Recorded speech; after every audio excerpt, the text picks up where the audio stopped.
necesidad de ser humildes.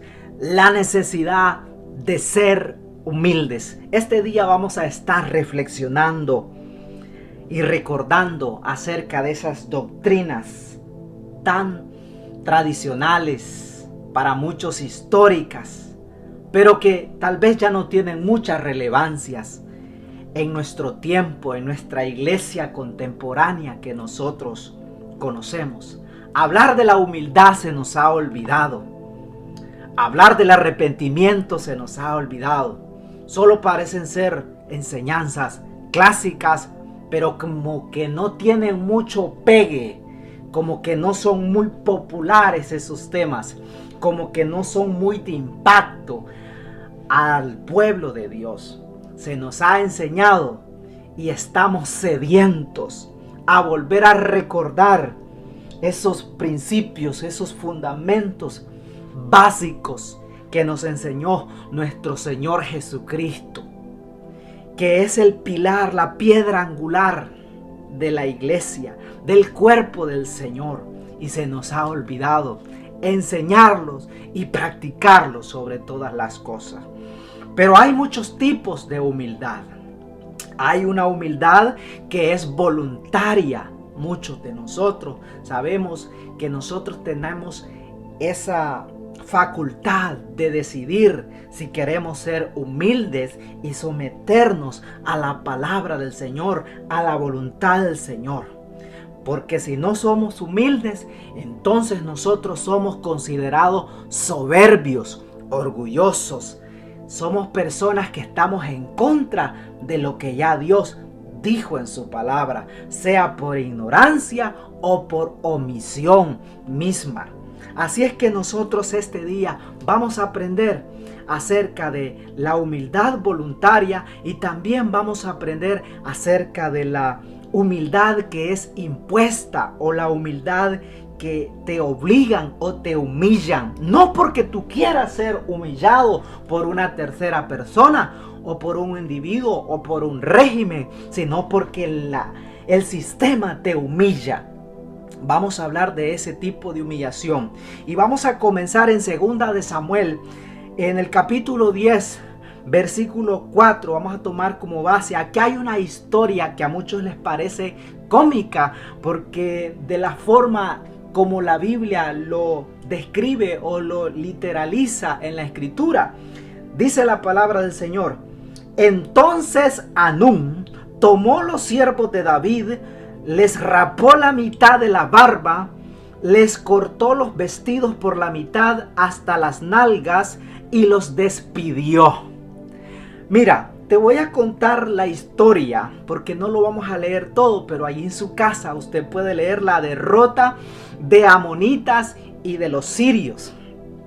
Cuando murió este rey que se llamaba Naas, que era el rey de los amonitas, que era un rey contemporáneo al reino de Saúl y también fue contemporáneo a principios del reinado de David.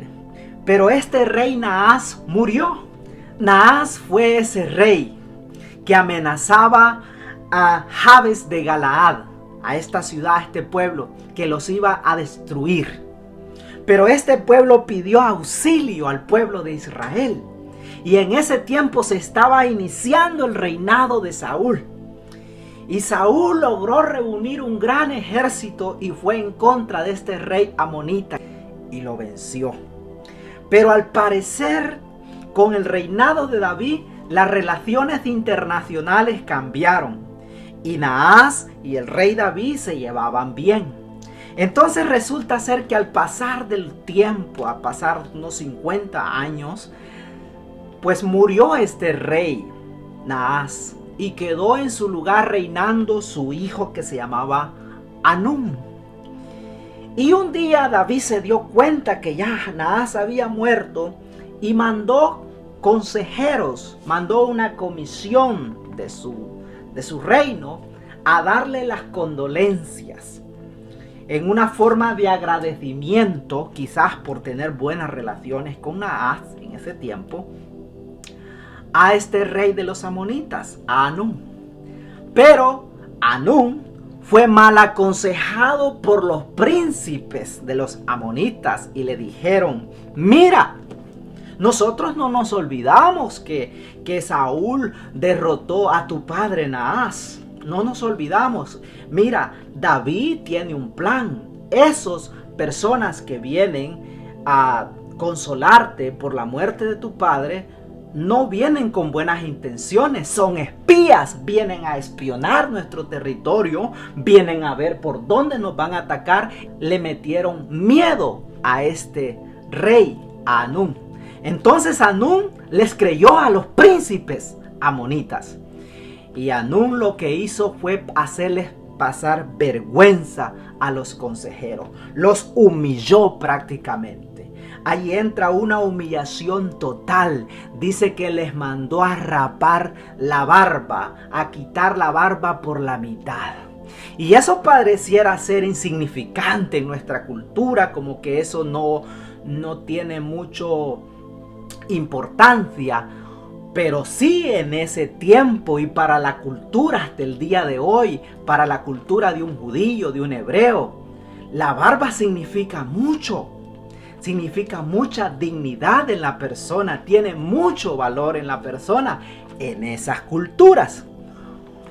Y también no solo pasó que le rapó la mitad de la barba, sino que también dice la palabra del Señor literalmente que le cortaron sus vestiduras hasta las nalgas. Y ese fue el acto vergonzoso que estos hombres sufrieron. Me imagino que todo el resto se reían de ellos, se burlaban de ellos, los humillaron a la comisión que David había mandado. Cuando David escuchó este relato, David se enojó muchísimo.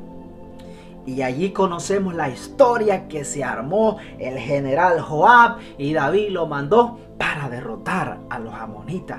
Eso es algo impactante, pero ¿cuál es el acto principal de esta historia? Es la humillación que le hicieron a estos hombres. Los humillaron, los obligaron a pasar una vergüenza. Fue tanto la vergüenza que ahí mismo en 2 Samuel capítulo 10 versículo 5 David les dice: quédense en Jericó. Quédense en Jericó hasta que les crezca su barba, para que no sea tanta la vergüenza que regresen acá sin la mitad de la barba. Imagínate tú la importancia que tenía en esos tiempos. Cosas que para nosotros no son muy significativas, pero sí en esas culturas son muy significativas. Ahora, ¿esa fue una humillación voluntaria? No, fue una humillación obligada, impuesta por un régimen, por un sistema en esos momentos. Pero mira lo que nos habla nuestro Señor Jesucristo. En el libro de Mateo, en el capítulo 23, versículo 12, dice la palabra del Señor: porque el que se enaltece será humillado y el que se humilla será enaltecido.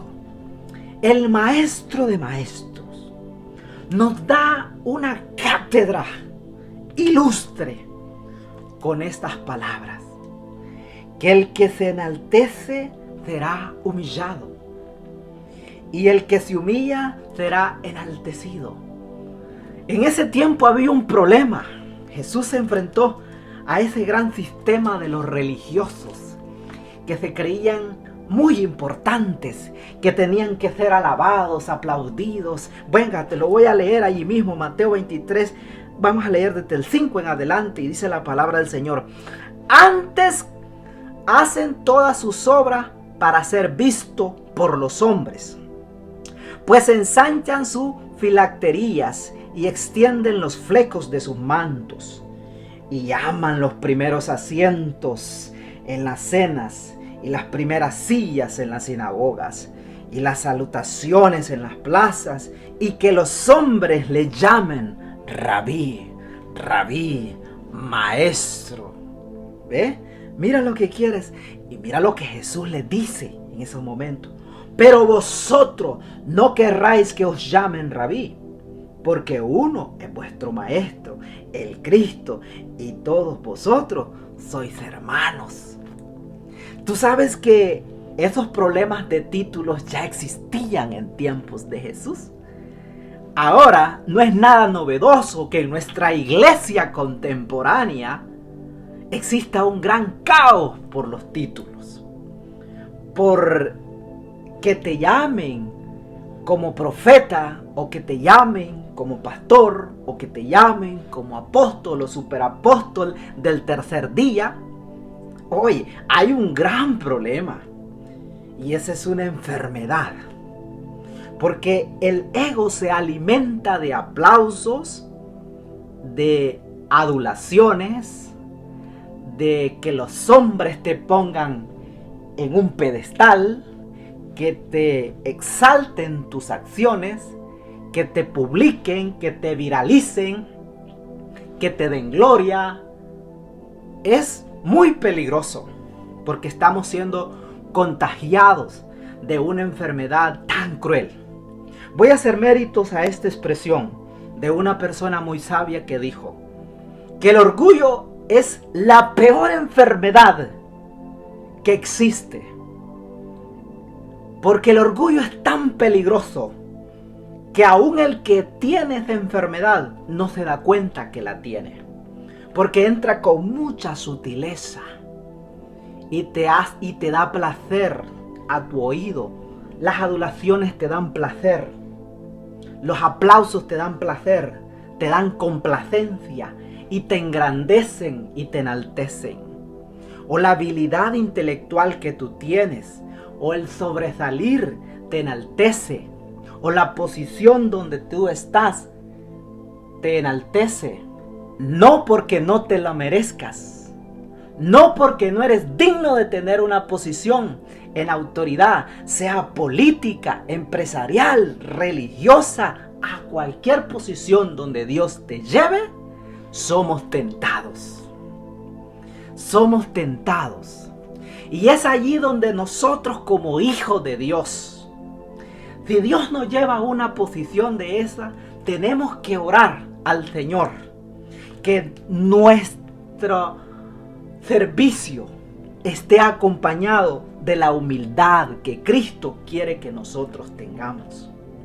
El ser humildes es sabernos humillar y saber que somos lo que somos y sabemos lo que sabemos para servicio y no para mi gloria, no para mi ganancia, sino para el servicio de mis hermanos. Es necesario ser humildes. Necesitamos ser humildes, así como se titula esta reflexión. No los podemos olvidar, iglesia, de la necesidad de enseñar y practicar la humildad de nuestro Señor Jesucristo. Porque si somos soberbios, estamos de bajada. Estamos de bajada. Los días los tendríamos contados si somos soberbios y orgullosos o arrogantes por lo que hemos hecho, por lo que tenemos. Es muy peligroso porque venimos de bajada. Mira lo que dice el libro de Proverbios en el capítulo 11, versículo 2. Dice la palabra del Señor: cuando viene la soberbia, viene también la deshonra. Ojo, mira lo que te estoy diciendo. Cuando te creciste, cuando te enalteciste y tal vez no nos dimos cuenta, la soberbia comienza a fluir, comienza a salir. ¿Ok? Esas palabras del yo, el yo. Entonces, estamos mal. Estamos manifestando soberbia. Y no importa la posición que alguien pueda tener, y no importa el título que alguien pueda tener, y no importa la trayectoria histórica que alguien pueda tener, pero hay un problema, está el yo. Ese es un gran problema. Y dice, más con los humildes. Mira la segunda sentencia de este versículo, Proverbios 11:2. Más con los humildes está la sabiduría. La sabiduría siempre va a acompañar a los humildes. El ser humildes no significa ser una persona ignorante. No significa ser una persona tonta. Hablemoslo en nuestra jerga. No significa ser tontos. Significa ser sabios. Sabernos humillar ante ciertas situaciones. Hay momentos como hijos de Dios que nosotros nos sentimos con el deseo de ser prepotentes por ciertas cosas injustas que vemos en nuestro sistema o en nuestra vida secular. A veces vemos cosas injustas y nos duelen y queremos sacar ese orgullo que nosotros tenemos. A veces necesitamos calmarnos y ser humildes y ser sabios y que Dios juzgue en su momento, porque de Él viene todo juicio y no viene de la palabra de ningún hombre, mas los juicios vienen del Señor, porque no hay juicio pequeño, sea para una nación, para un continente, para el mundo, para una persona individual. No hay juicio que un hombre pueda dictar más del juicio divino de Dios. ¿A dónde queda la parte jurídica entonces de los jueces que juzgan a los hombres por sus delitos? La Biblia dice que Dios le da cierta autoridad a los hombres en la ejecución de las leyes. Las leyes sirven para traer un orden estructural en la sociedad y es necesario. Pero en las cosas eternas, quien juzga es el Señor. Los castigos muchas veces vienen a causa de las decisiones en la corte, en el cielo. Vienen los juicios. Y muchas veces nosotros no entendemos por qué suceden, por qué están pasando tantas tragedias, tantas calamidades, tanto sufrimiento, tantas enfermedades, tantas hambres, tanta crisis económica. Es que hay juicios. ¿A causa de qué? A causa de la soberbia, a causa de la desobediencia, a causa del orgullo del hombre. Hay juicios divinos de parte de Dios. Y siempre los juicios de Dios nos hacen recordar que nosotros necesitamos humillarnos delante de su presencia. Humillarnos, llegar al punto de quebrantamiento. Porque el hombre humilde siempre va a vivir por cultura en el arrepentimiento. Siempre va a reconocer su pecado y su debilidad. Este cuerpo pecaminoso que tenemos siempre va a reconocer que está expuesto al pecado, pero siempre se va a humillar delante del Señor Jesús.